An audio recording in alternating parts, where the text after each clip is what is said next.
So the NFL season is finally over, leaving us to wonder what the hell are we going to do for the next 6 months? Go outside? Get a hobby? Talk to girls for the first time maybe? Fuck no, we would never talk to girls. We don't have to because we still have football. The USFL is back. The USFL was only around for 3 seasons before folding, but did feature a handful of future NFL stars like Herschel Walker, Doug Flutie, Jim Kelly, and Steve Young. It's been 36 years, but the league that once tried to compete with the NFL in the 1980s is going to give it another shot starting in April. It's going to be a 10-game schedule with every game being played in Birmingham, Alabama at either Protective Stadium or Legion Field. And at least for the inaugural game, tickets are listed at $10 and free for kids. Then the playoffs will be held at Tom Benson Hall of Fame Stadium in Canton, Ohio, with the top 2 teams from each division playing in the semifinals before the championship game. The draft was set for February 22nd and 23rd, with training camp opening up on March 21st. Every team will have 38 players on the active roster with a 7-man practice squad, and all players receive a set amount of money and get victory bonuses. There are going to be 8 teams separated into 2 different divisions.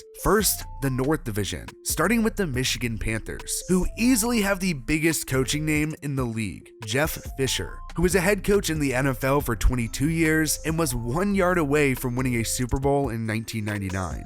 I love that Fisher's back. I watched him in the NFL back in the day when I was a little bit younger, and honestly, I'm probably going to watch the team just because he's the head coach. But let's be honest here, that logo is pretty weak. Not really a huge fan of it or the colors, which make the jerseys a bit bland. To me, it looks a little bit like Boston College, which honestly, I think are pretty awful. Plus, the name Panthers is so damn overused that it's boring. Next, we have the New Jersey Generals, who are probably the most famous of the USFL teams because back in the 80s, they were owned by Donald Trump. At head coach is Mike Riley, a former Chiefs head coach and longtime NFL offensive coordinator. To put it bluntly, Generals is a pretty basic name and there isn't really anything cool going on with the logo, but the color scheme does look great and it stands out on the jerseys. The next team in the North is the Philadelphia Stars. I really do love so much about this team, but it really doesn't matter because I could never morally root for a team based in Philly. But I mean, the jerseys are sick. I live about an hour from Lexington, where Virginia Military Institute has similar jerseys, and they look super cool.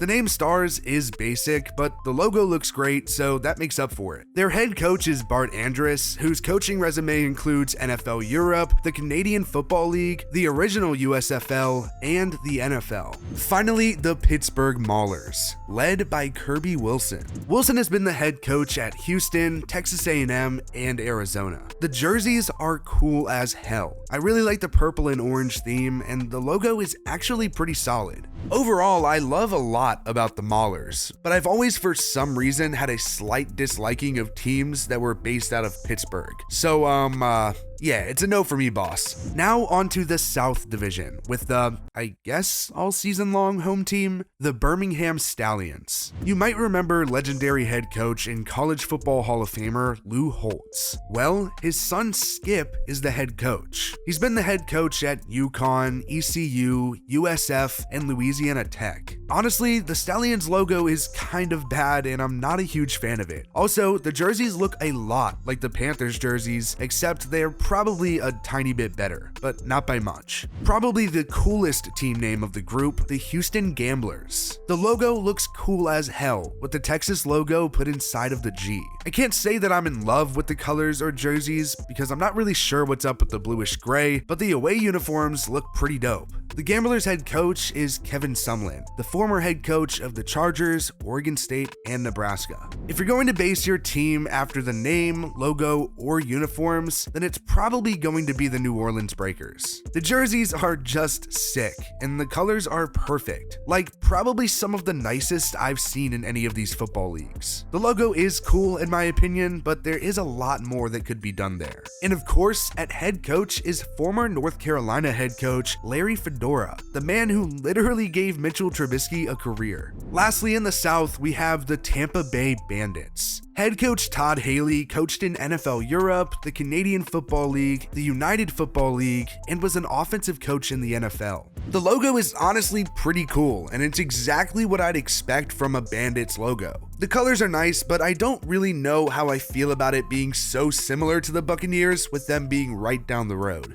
The USFL appears to be in good hands at the top, which is very promising. The co-founder of the USFL is the president of football operations, Brian Woods, who founded the Spring League in 2017 and understands what it takes to run a football league. Under him, as the executive vice president of football operations, is Daryl Moose Johnston. Johnston is a former fullback for the Cowboys. But perhaps the most important member at the top is Mike Pereira. Pereira is the head of officiating, used to be the vice president of officiating for the NFL, and has been a rules analyst for Fox Sports for over a decade. There are a lot of reasons why the USFL is so beneficial, and it's the same stuff we've seen from the AAF and XFL. For starters, there's the entertainment factor. Fans love football, and there's a clear market for football in the middle months during the NFL offseason. It also allows for a look at what different rules in the sport will do. The XFL used a 1, 2, and 3 point conversion scale, and it gave us a look of what that would be like. But more importantly, it gives these fringe or practice squad players a chance to show what they've got and fight for a roster spot. There have been a ton of players that have gone on to the NFL that came from a lower level league. Taylor Heineke is one of the best examples. He was literally a backup in the XFL and went on to start in the NFL for Washington. However, the best player in the XFL without a doubt was PJ Walker, who signed with the Panthers after his success. If the USFL wants to survive, the biggest thing it has to do is take what these other football leagues have done well and just make it better.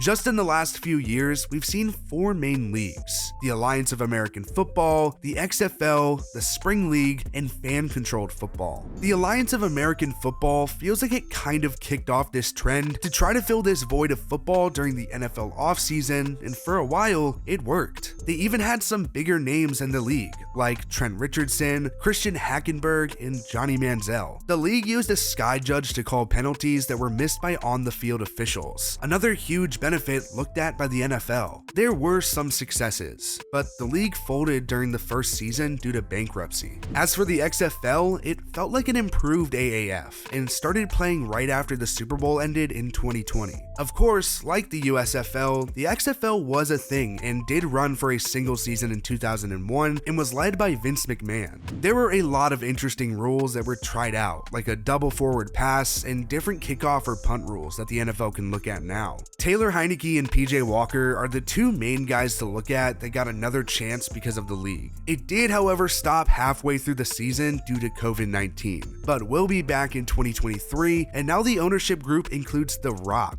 who purchased the league for $15 million. The Spring League ran from 2017 to 2021 and just recently was said to be no longer operational by Brian Woods, who is helping run the USFL now. The league was built to try to give players another second opportunity to try to showcase their talent and try to make the NFL. What was really interesting about the TSL is that they didn't pay the players and didn't allow players to play that were under contract by a pro team or eligible for the draft. It was really built just for young guys looking for a chance. Now on to what I consider the lamest of the 4, which was fan-controlled football. It did have Johnny Manziel and Josh Gordon, but it just wasn't too exciting. A gimmick of the league was that fans got to vote on what play the team would run, which was kinda cool, I guess. Players got paid. I mean, not much, but they got paid. The rules weren't too close to real football though, and it was honestly just a very different take on the game of football. For example, instead of a coin toss, they played rock, paper, scissors. As of right now, it sounds like the league may be back next season, but like a lot of these leagues, one of the biggest issues was the availability to watch. If the USFL does succeed, it's going to be because of their multi-year rights deal with Fox Fox and NBC. Everyone that's a diehard football fan wants to watch football all year around, but that's just not realistic if the product you want people to see isn't televised. But for the USFL, it sounds like they're going to be on every Saturday and Sunday.